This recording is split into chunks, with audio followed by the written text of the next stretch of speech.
Good evening. Ayan ang aming dinner. No rice kami for race video. Huwag kayong maingay. Sinumpong na naman si Puti-Puti. Siya ang gumawa ng aming dinner. Lagyan niya ng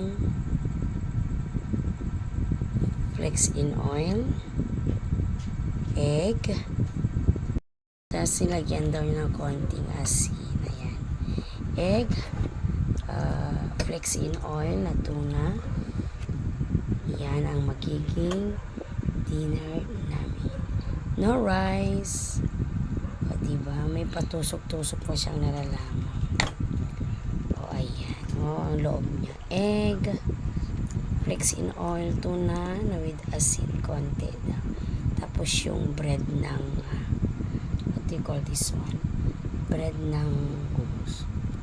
Kubos. Kubos sa Saudi. Matry nga kainin. Tutulog. Kuku na. Harap. Tumutulo. Dahan-dahan. Tumulo. Yummy yung kain po tayo. Bakit siya nagtubig?